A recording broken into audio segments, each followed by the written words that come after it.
Welcome to the Workers Aquarium. Fish have short memories, but according to recent studies, it seems that fish memory is longer than 3 seconds. From fish biologists in Canada, we learned that fish return to a location where they once found food for up to 12 days after. On New Year's Eve of 2022, I wonder how many local Berlin fish had already forgotten about a recent disaster that wreaked havoc on the local tropical fish population 12 days earlier. Welcome to the Workers Aquarium. I began an art residency here in early December 2022, and days after I began to sit and look outside of the big foggy windows of this co-working space built on a swamp, an unpredicted apocalypse took place in the fish community of Berlin.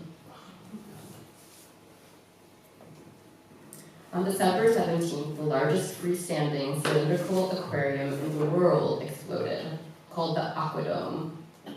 1,500 rare fish died among shards of glass and hotel furniture, as they were shot through the glass by 250,000 gallons of highly pressurized salt water.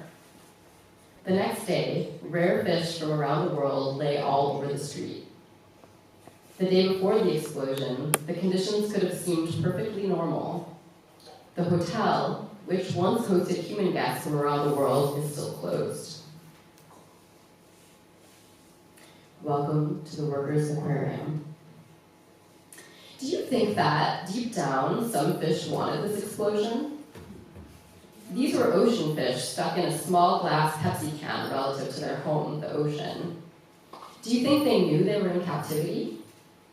Did they know they were working, that they were on display? Maybe they'd adjusted so thoroughly to their working conditions that they didn't know that they could want anything else. Did they enjoy the destruction of the hotel? A little? Could they have done anything different to change it? Did they blame themselves? Welcome to the Workers Aquarium. Some experts propose that the explosion was caused when a crack in the glass formed due to a subtle shift in outside temperature. It's also possible that the hotel that housed the aquarium did not adjust the heat of the hotel to normal levels because of the rising cost of fuel. The infrastructure had been fairly well maintained with work done as recently as 2020, so the end of this little water world was a highly unlikely event. The conditions are changing, our conditions.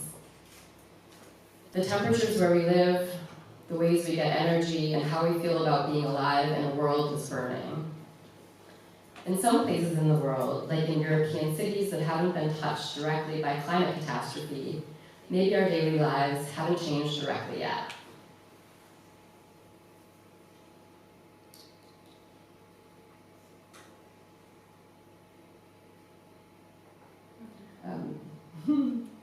Right. We may still be drinking coffee, Instagramming, and making cute art. We must enjoy the moment and not think too much about the future because it's too uncomfortable. Sometimes we also must forget the recent past so that we're able to continue to live and work and pay rent. The incentives and the opportunities we receive ask us to keep living as if everything's okay, when we know that it's not, and maybe it hasn't been for a long time. We may know that we need to adapt to changing conditions, but we can't do that alone or it won't matter. It's hard to know how to prepare for an emergency that may never come directly to you when you've been formed by a competitive and individualistic society. That keeps happening. It's hard to know if this is the emergency.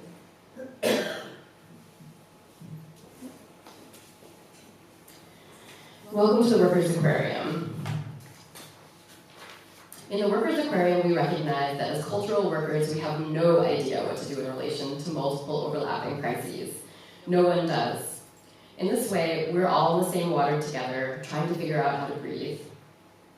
I started this artist residency wanting to talk to people about something that feels unspeakable, but which is constantly on my mind. What is meaningful work in the apocalypse? At the beginning of what was meant to be a 2-month residency that I managed to stretch out for, 3 or 4 months, I co-developed a new method with Jamie Woodcock that combines 2 radical question-asking practices for collaborative research and transformation. That's workers' inquiry and the hologram.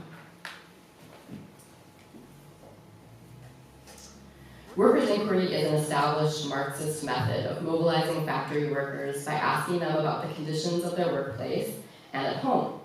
The hologram, compared to that, is relatively new, viral, self-organized, peer-to-peer protocol in which people support each other's health over a long term by becoming each other's living medical records. Using this new hybrid methodology, I facilitated 5 meetings of 4 people each this winter online. Many of the people are in this room. I invited anyone around the residency to participate in these sessions facilitated by me.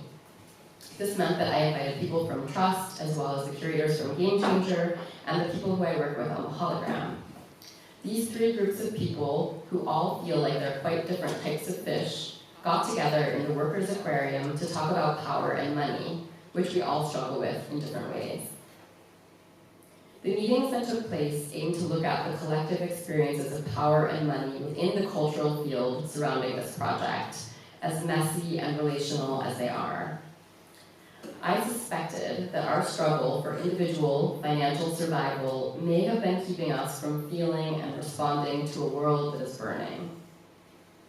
I organized these discussions that would reveal our individual struggles and our big, gaping questions. I hoped we might see patterns in our material lives. I was not naive enough to believe that people would organize around common needs that were revealed in a single meeting, but I did hope that it would become clear that our needs and struggles are common and can be organized around. If we had goals, wishes, or radical proposals for how to make our material lives more just, maybe we wouldn't be so worried about our identities or who we should try to be. I thought that maybe we might see that the real work ahead of us is to build conspiratorial networks of interdependence with the people who are right next to us. Now I'm going to present my presentation that I gave. I gave this actually over time. I think I gave it 5 or 6 times. And it was used as a way to kind of introduce people to what we were going to do, but also to the hologram, and to kind of explain why we were doing what we were doing. So in this project, we worked a lot with consent, and I thought it was actually a very creative part of the project. So 4 people don't know each other, get together in a Zoom room online in the winter. Many of them are from Berlin, but most don't know each other. And I did a lot of work with consent in this project because I knew that we were going to take the transcripts of what we were doing and we were going to anonymize them and then use them with AI in a way that I both did and did not understand. And so I wanted to make sure that people felt comfortable with that. And it was an interesting process because in some ways, the process, every part of the process was layered in abstraction. And so at the beginning, I asked people, is it okay if we press record, knowing that at the end of the session, I'm going to ask you again, and you can say no. And then knowing that again, I'm going to ask you after you have had a couple days to think about it, to say no. Because I think there's something about like privacy that's really fishy. I offered everyone to use the personal pronoun we, which is something that we've developed in the hologram as a way to have anonymous conversations about things that have happened to us and people around them and around us. And so I just shared this as a tool that people could use throughout the sessions. And then I gave them an agenda, and this agenda doesn't matter so much to you, but I gave this presentation, and then I asked them to do some mildly uncomfortable things together, and then reflect on those things. And so I spoke a little bit about the history of the hologram, and I think this is important because the sort of journey that this residency and project has taken is a way to kind of try to build on what we've learned so far in the hologram and maybe the things that are lacking. So I wanted people to understand where we were coming from. So for anybody that doesn't know, the hologram is a peer-to-peer practice that is really a rub off of a project that was already existing in Greece and that still exists. It was within a clinic in Thessaloniki, which is the second largest city in Greece, and at the height of a financial crisis and a migrant crisis, when lots of hospitals were going bankrupt, free clinics popped up all over Greece. But one in particular was interested in experimenting with power dynamics and trying to offer better care, not just free care. And so they developed a system that is what we use basically in the hologram. And so in the system that they made, which is called the integrative model, the person that is seeking help is called the incomer, and the incomer is seen by 3 caregivers at the same time. And so one is a therapist, one is a social worker, and one is a doctor. And those 3 people together ask the incomer questions. And so the magic part of this is that it doesn't just transform the so-called patient or incomer, it also transforms the caregivers, because the therapist can see the doctor asking about the bones and the skin and the spine and the heart, and the doctor can see the social worker asking about working conditions, and the social worker can see the therapist asking about dreams. And so altogether you end up with this picture of a person, and also the person can see themselves.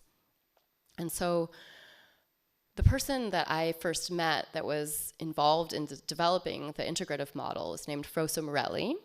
And she, who had already been practicing psychology for half a century, said to me that when she's a therapist within this model, she could see people in all their dimensions, and they looked like holograms instead of flat pieces of paper. And if a 70-year-old psychologist from Greece tells you anything, you write it down, especially something so weird. So that's where we get the name. And I think another really important aspect of the history of this project has to do with direct action support work, which for anyone that doesn't know, direct action support work is work that you do when you organize help for people who need it, and then you offer it without authority or permission. And I think it's something that I've been really involved with, and something that I wish for the hologram is that we can, and for all people actually, is that when we see need, we can respond to it, and that we're not afraid, and that we don't seek permission, but that we can actually, like, when the pressure is there to help, that we can help. And I think this is a reason to bring workers' inquiry and the hologram together. I'm going to talk more about that. In the traditional hologram, one person invites 3 people to support them in the long-term way. So one person, they invite 3 people, and one person asks mental and emotional questions, and one person asks social questions, and one person asks physical questions. So I'm a hologram, and 3 years ago I invited 3 people, and we meet about every season, and the same people ask me the same types of questions over and over and over again every season. The questions change, but the roles don't, and over time those people become like my living medical record. And then in the larger project, it's viral. So I have 3 people supporting me, and then my job as the hologram is not to give back what I receive, but to make sure that the people that support me have support. And this is the political project of the hologram, is to see that all caregivers are cared for. So I made sure that the 3 people that support me either have holograms or have something else. So 2 of them have holograms, it's taken 3 years, and one of them still sees a psychoanalyst. That's okay, he's happy with that.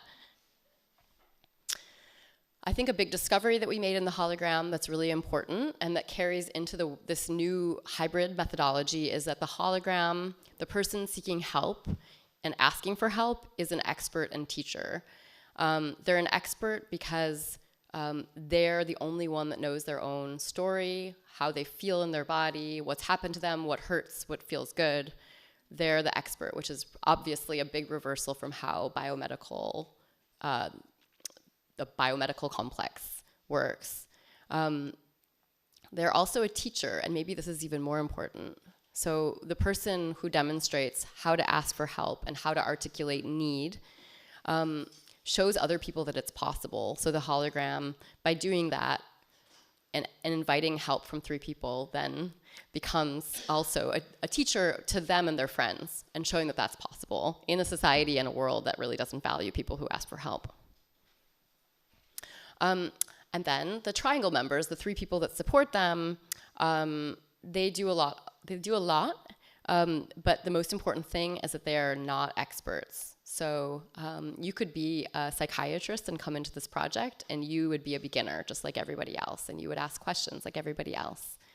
And so there's no place for advice in the project, which is really important. You learn to be curious over time. And I think maybe the most important thing is that nobody in the project is fixing anybody or anything. So we say, we kind of borrowed from disability justice the idea of like critical feeling, like feeling with, sitting with someone, trying to understand how they feel and why they feel that way, not trying to fix them and not trying to fix their problems, because the people are not the problems, it's the systems that are the problems. And so this has become really important for us to witness and kind of decelerate the will, which I think is very patriarchal and very capitalist, to constantly try to fix problems. And finally, note-taking is very important to the project. It's maybe a sort of secret to the sauce or something like that. Like, we take notes, we look back at our notes. Over time, the notes show us patterns, and that's a big part of the project, and a big part of the project that happened at Trust. And so we're changing the hologram in this situation. The hologram continues to exist and be something that we don't know how many people practice. A lot of people practice it. But we're changing it here as an experiment to sort of see what happens when we combine it with workers' inquiry. And the reason why is that there's something possible that we can't quite get our hands on yet in the hologram, which is when you see there's something going on in somebody else's life. When are you going to take revenge? When are you going to organize around it? When are you going to go from talking to doing? And I think there's something really instructive about workers' inquiry and the will to actually change conditions when you learn about them that I think we haven't exactly figured out in the hologram network, and we're dying to. So workers' inquiry, it's a practice where we're studying together the way that capitalism affects our social conditions, the ways in which we work and live. I think the most important thing to know about it is that it really wills people to sort of see each other's living and working conditions as connected, and to promise to take action when things are unjust, and to know that when something is unfair for someone else, it's also affecting you. In the past and still, workers' inquiry takes, it becomes workshops, it becomes conversations, it's about asking questions. But I think one of my favorite forms of workers' inquiry is writing. And so some of my favorite books are actually books where we have workers from 100 years ago or from 2 years ago that are telling what it's like to wake up and be them every day and go to work. And I think no one ever thinks that their life is interesting, but I can tell you that it is. And so the workers' inquiry, and especially Jamie Woodcock, who had come to Trust with me for the first week of the residency, has a kind of specialty in doing workers' inquiry with tech workers. So in this process, usually in the hologram, we would do one hologram for like an hour and a half. And it's amazing because one person contains so much information and we can all relate to that person. And in some way, you learn the most about yourself from talking to somebody else about what's going on in their life. But in this one, we tried something else, which is that every person in the group of 4 becomes the hologram for a short amount of time. So 2 hours, 2.5 hours, 4 holograms. And what was so interesting is that one person has 3 people asking them questions for 15 minutes, and then we move to the next person. And it's so interesting how the stories align. So we might be talking about how someone found out that they were not being paid as well as the other person at their job after 15 years. And then we find out that actually there's another unfair situation right in the next person's story about payment. And so it's interesting because I think we might privilege the idea that we are really different and special and have, nothing in common, but actually there's so much about our material lives that are in common. So in the normal hologram, after you do a hologram, like ask questions, you always have reflections. You always talk about how everybody felt. What felt familiar, like when you're asking somebody questions, so often you hear them talk about things that feel so common to you, like so familiar, maybe like beyond familiar, like words you wish you had. And it's really special to get to sort of see those things. And I wonder, I'm not asking in a way that you have to speak up about, but I wonder if you had any moments, even in 5 minutes, where somebody said something about their situation that helped you understand your own. So reflections in the hologram are a place to talk about those things, but also to kind of share any kind of feelings, difficult feelings. But I think, in the thing that's the most important is solidarity. I think we have a lot of criticality, and maybe sometimes getting to show somebody that there's a line that connects us is really useful. And then at the end of every hologram, we do feedback. So feedback takes 3 angles. We don't give advice. So we share wishes. So what do we wish for the person? What patterns did we notice, and what could we do? What are the provocations? And so in this model that we did with the workers' inquiry, we shared these things together. So the feedback and the reflections we gave, like, from us to the whole group, about the whole group. And this is important because Callum and Bunkerheads ended up working with this material, this sort of closing material, after so much happens. Like, what's left? What do we reflect on? And what kind of feedback can we give?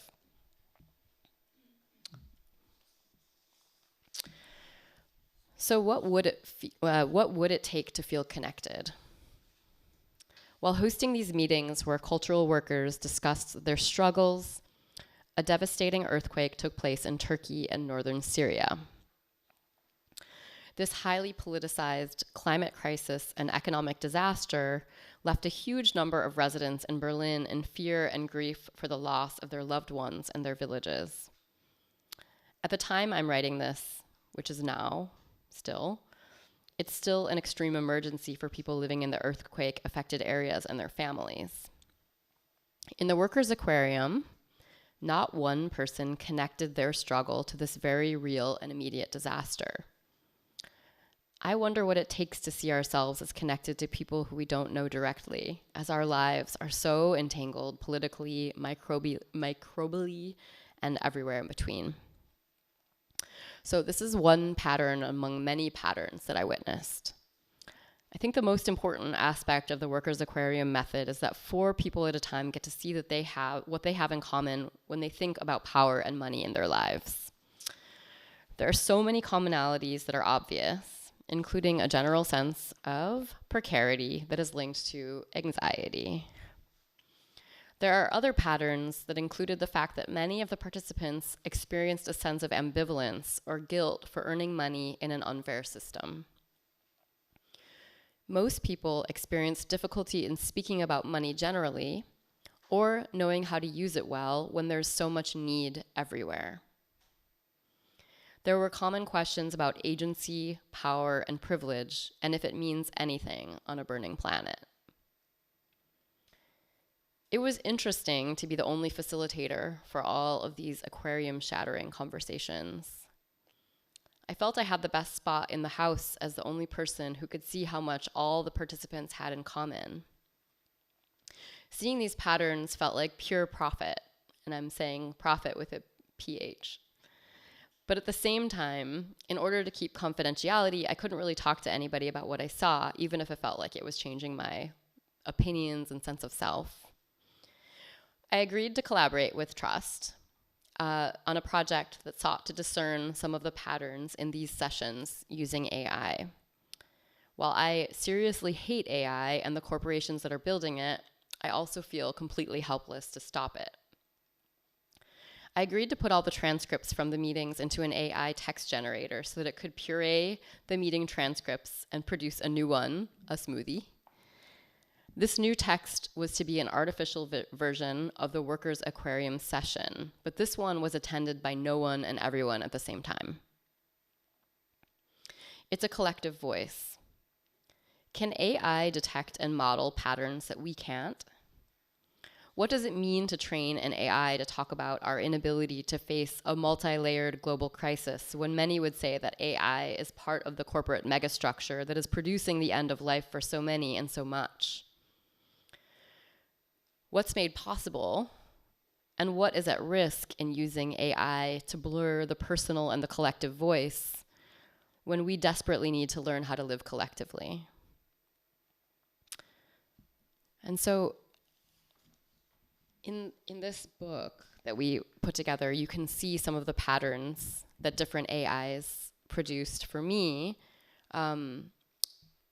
including like a really silly experiment where I just simply read all the notes that I took into Otter AI, and it gave me a summary.